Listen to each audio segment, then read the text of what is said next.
second late. We're live on Facebook now as well. I'm hugely grateful to the people requesting it, and it doesn't hurt that it's a great rock song. What a catchy song. Now, when I we were lucky on that one. When I talked to your record label, they were saying this got started during the pandemic, 2020-ish? Or when did this all start? This album of yours of here, the new album, the Morrison project. Look, when we all got locked away for a couple of years, so I'm lucky I have a recording studio here. What else am I going to do? So I was just messing around. Wow. I didn't know I was going to make a record. I was just messing around, using my studio, hip-hop beats and EDM samples and metal riffs. And eventually, obviously, I realized I've got a lot of music here. So there's one good thing from the pandemic, and this is from this album right here, the Morrison project. Billy Morrison, pick it up. It's here. I'm on Facebook Live. I'm showing the Facebook Live crowd here, and great songs. How did how the writing process go for this? You started in 2020, and what point did you write the song "Crack Cocaine"? Was that one of the first ones? In the middle? How'd that go? You know what? That was actually written before the pandemic. That was a song that was written with me, Steve Stevens from my band, Billy Idol. Cool. And Ozzy Osbourne.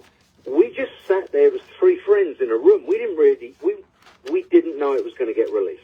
We just made a song together, and it felt good. And there was no egos. It just felt like a great hang, the three of us. And it wasn't until a year into COVID when I had also already got a bunch of other music, and I'd sung on a bunch of songs like Drowning and Dystopia, which are on the album. And then Sharon called me and went, "You should put Crack Cocaine out. We'll do a video with you. It should be a Billy Morrison single."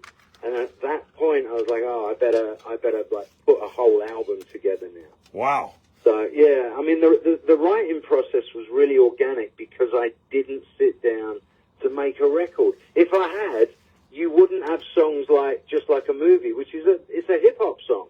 You don't do that on a rock album if you're sitting down to make an album. So it was really organic, and it ended up sounding, it's been well received. Oh yeah, it's going great. Great on the rock charts, the Rebel Radio charts. It's going to be #1 next week, and it's been top 10 since it came out here, Rebel Radio. That's so, amazing. Congrats. Thank you so much for the support, Chicago. No problem at all. I've got to say, I have to thank my label, Dennis and Pete. None of this would have happened with any other label. They had the similar vision that I did of a completely independent and organic rock record. So Denny and Pete, TLG Zoid, they're half the reason this is climbing up the charts. Very good. That's very cool to have a supportive label like that, give you the freedom to do how you want to do it, right? And very rare, Scott, very rare. Now, you got Linda Perry singing on the song, the closing song here. How did that come about? Chasing Shadows. Look, Linda doesn't do this. If you look around, Linda's too busy winning Grammys for songs she's written for people. But me and Linda go back 20 years. We're very close friends, and I had written this song. I wrote the lyrics, the melody, the music, and it was clear the world doesn't want to hear Billy Morrison sing a beautiful piano ballad. I can do Angry Punk Kid quite well, but I didn't want to ruin a beautiful song. So because Linda's a good friend, and it's very Bowie, it's got a very David Bowie vibe to it. She loves David Bowie. I just asked her. She's a friend, and I'm very lucky that she said yes. Awesome. Then you got Corey Taylor from Slipknot. That guy's busy as hell. He got Stone Sour. He's putting on Slipknot Fest. How did you get Corey Taylor? Well, look, you have to understand, every guest I didn't sit down and go, how many famous people can I get on this record? It was more, I had sung the 6 songs that I sing on the record. And when it came to the others, I just didn't feel like I would do the song justice if I sang it. I wrote them, but why not reach out to friends? We didn't go through managers or agents. They're all my good friends. That's cool. Corey especially. So how I get Corey Taylor is I've got a song that is perfect for Corey, so I text him. And luckily, I love Corey. Corey loves me, and he said yes. And then you got Steve Vai on guitar, amazing guitar that was player. A weird one. He called in about a year ago. Man, that guy couldn't have been any cooler. He was super cool. Yeah, yeah. Well, the thing is, that whole section is so long and twisting and key changes and rhythm changes. You know, I can play guitar solos, but why would I do that when Steve Vai is a friend and I've got this really long, complicated section of music? It's much easier to just ask Steve if he wants to be on a track with Corey Taylor. And of course, Steve's like, yeah, brother, send it over. So all of the guests ended up there just because we're friends. How did Corey Taylor feel about Steve Vai playing on the track as well? You know, I think he dug it. I mean, obviously, look, Corey has his bands and his brands. So that song is nothing like Slipknot or Stone Sour. So no. Corey is such a well-rounded, open musician that with this particular song, Steve Vai fit. It felt right, and it felt right to Corey as well. Awesome. Scott Davidson here, Rebel Radio. We're celebrating 30 years on the radio by doing 30 interviews. I got a hold of Peter today. I'm like, man, I love this album. They sent me the album. I've been playing the Ozzy and, Billy. What's crazy is when I first did it, I thought it was Ozzy Osbourne, so I put down on my playlist Ozzy Osbourne, Crack Cocaine. But I'm like, wait a minute, this is Billy Morrison with Ozzy special guest vocals, so that's very cool. And then you got Steve Stevens on guitar. You guys are like a machine playing guitar together. Thank you. Well, that kind of happens when you share a stage. Yeah. For 15 years or something, you get to know each other quite well. So, very nice. They're big. We're doing a lot of business. It's great. I'm very lucky that I get to do that with Billy and enjoy this solo album success. I'm very fortunate. I'm very grateful. If I remember correctly, the last time Billy Idol played with you and Steve Stevens in Chicago, was it the Riviera Theater? That's right. Really hot gig that was. Oh man, that place is hot. Yeah, so yeah, I remember the sweat very well. Where would you say the band Billy Idol is the biggest? Is it in overseas? Is it in the United States? America, we're great in America, but when we go to South America, it's I'm not going to say it's like the Beatles, but every rock band that goes down to South America is like that. They're screaming at the airport and chasing after you driving through the streets. It's pretty crazy in South America.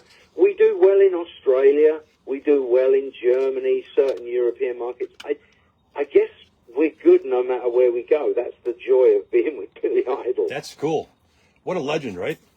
Oh, I mean, that's my point. He is an icon. There's a difference between a rock star and a rock icon. And luckily, I get to make music with a rock icon. And another rock icon? Actually, yeah, a bunch of them. Ozzy's another icon. Ozzy Osbourne, too. Now, how did that song, did you ask Sharon first? Did you ask Ozzy? Did you play it for him first? How did you get Ozzy to sing on the song Crack Cocaine? Well, obviously, Ozzy's my best friend for about 30 years. Yes. And we don't sit around talking about music very much. We're normally talking about the last movie we watched or what we're going to have for dinner. Cool. But because we're both musicians and we've been friends for 30 years, occasionally we make music together when we want to, when it feels right. So I had written this song with Steve Stevens, and it obviously sounded musically like a perfect Ozzy Osbourne song. And Steve says, well, I think you should call Ozzy. And luckily enough, I'm able to. And Ozzy came over, Now, did you tell him how to sing it, or he sing on his own? How did that the collaboration go? Well, Ozzy's pretty spectacular when it comes to melody and lyrics. So Ozzy comes over and we play him the song maybe twice, and he's sitting there and he's not saying anything. And then we play it a third time, and he just starts singing these lyrics. And maybe I say, hey, what if you go to this note or that note? It's a collaboration, but 90% of it is just letting Ozzy listen to the music and come up with his own melody and words, and that's what happens. Awesome. And then when it comes to actually recording it, he only needs 15 minutes. That was it? What comes out of his mouth is absolutely incredible. There's a reason that he is Ozzy Osbourne and he's in the Rock and Roll Hall of Fame. Once the green light goes or the red light goes on to record, he doesn't need much time. It's not a computer edit. Ozzy just opens his mouth and sings it, and it's perfect. That's crazy. Only 15 minutes. I know singers that sing 150 times to do a song. No, that's why I'm bringing that up. I've worked with a lot of singers like that. I'm probably like that. When I sing, I need an hour or two to get the perfect vocal take. Ozzy, Billy Idol, both of those guys walk in, sing it, and then they're having a cup of tea 20 minutes later. Wow, that's amazing. So it's mixed by Barry Pointer. Barry Pointer, what an amazing job he did. God, he took all that crazy different vibe music and made it all sound cohesive. It's mastered by Dave Donnelly. Yeah, genius master engineer. Now, what you play guitar, of course, and wrote all the songs. What did you do any production work as well too?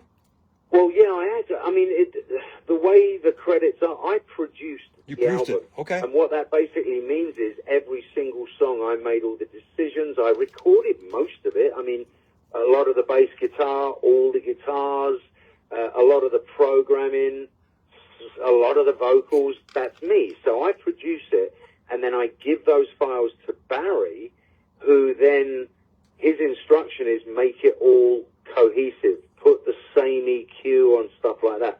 So that's mixing. That's the difference. Wow, that's a lot of work. Yeah, just tell me about it. But I'm very happy and grateful with the result. It's a really good album, and I'm proud of it. Now you got a lot of songs here. How do you decide what song goes first, what song goes last? It kind of did it itself. Drowning was always going to be the opening track. It's absolutely perfect. It sets the tone lyrically and vibe, and then it's just like a journey. Chasing Shadows was always going to close it, the piano ballad, and it just felt right. I sequenced the record, and the label and everyone who heard it agreed with the sequencing.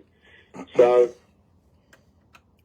very cool. Now, is there any chance that there could be a Billy Morrison live show with these songs? Everyone asks me that. I would love to, but let me ask you this question. I know you're saying. Crack Cocaine went to #1 rock song in the country. How do I tour this and not play Crack Cocaine? You got to play because it. Ozzy's not getting on a bus to go and tour. No. So either I play Crack Cocaine and I sing it, or no one wants to. People want to hear Ozzy sing that song. And I don't want to let people down. So as much as I would love to tour this thing, I'm not quite sure how that would work without disappointing people. And that's the last thing I'm going to do. What about like a video screen of Ozzy singing a song and you and the rest of the band on stage playing? That's too much? I mean, you know what? It's been suggested. I'm not averse to it. When I can find 5 minutes in my schedule, I might talk to a couple of people and see what they think. Okay. Because I saw Ryan James Dio a couple of years ago, and it was a hologram. And it sounded amazing. I just don't have the energy. There's a lot of energy for that one. It's Rebel Radio. Scott Davidson talking to the one and only Billy Morrison. I heard you on Ozzy's Boneyard yesterday. What time did you on, by the way? What time? I have no idea. I do the shows and let them do all that stuff. Cool. Awesome. Thank you so much for calling in. What do you want to say to your fans here in Chicago, Wisconsin, and around the world before I let you go? Thank you for the absolutely overwhelming support of the Morrison Project album, and thank you, Chicago, for being one of the greatest rock and roll cities in the world. Also, does anybody else I forget here? Not forget, I'm still learning the CD because I just got it. Any other special guests that came on the CD you want to thank? They all know that I'm truly thankful. I don't need to name them. They all know. Okay. Awesome. We're going to do a double dose. We're going to play the song with Corey Taylor and Steve Vai. What's that song about? It's about a revolution. That's going to be the next single. So wait a couple of weeks, and there's a cool video coming out, and there'll be a lot of press around that song. So awesome. You guys are there first, as always. We will play it like crazy. Insight to Watch. That's our second half of the double dose. The first half of the double dose is Crack Cocaine. Billy, have you ever been you're a DJ on Ozzy's Boneyard. I want you to be a DJ on Rebel Radio. I want you to introduce this song like you're a DJ on Rebel. Thank you so much for coming. Next time you come in town, I'm going to come and say hi. Thank you so much for calling in, especially on the day notice and helping celebrate 30 years on Rebel Radio. Thank you so much. My absolute pleasure. You are listening to Rock Radio, Chicago's finest. This is the newest single from Billy Morrison, Corey Taylor, and Steve Vai. This is Incite the Watch. That one's second. We're going to play Crack Cocaine first, though. That one's not set up yet. Sorry, just take 2. I know it's live, so there you go. Take 2. That's what you got. You want one for crack? Yes. Here you go. This is the new single from Billy Morrison, Ozzy Osbourne, and Steve Stevens. This is Crack Cocaine. Awesome. Great job. You're hired. We start here next Monday morning. You're our new morning show. I'll be there. Awesome. Thank you, Billy. Great talking to you. You got it, Scott. Thank you, buddy. Bye-bye. See you later. Great job, Billy. See you later, Billy. You good? All right. Yeah, great. Thank you so much. Thank you. Bye. Bye. We're still live on Facebook here. If you've not heard this song yet, it's called Crack Cocaine. It's got Ozzy Osbourne on vocals. This guy's a famous actor, too. What's his name? Anyone knows his name? Is that guy, I just read something about it. All right, we're watching Ozzy Osbourne singing, Billy Morrison, Steve Stevens on guitar. This is Crack Cocaine at the Rebel Radio Studio. We got a party going on. We're partying here big time. You should be here. All right, we got to turn the vocals down for Ozzy, unfortunately. So hear this song. Switch over to rebelradio.com, AM 1500, FM 92.5, and thanks for watching this Facebook Live video. This is Steve Stevens, Ozzy Osbourne, and the main guy, Billy Morrison, Crack Cocaine on Rebel Radio with Scott Davidson. 30-year anniversary happening right now. More interviews coming up. Don't go anywhere. Later. Dude, that beer was the first.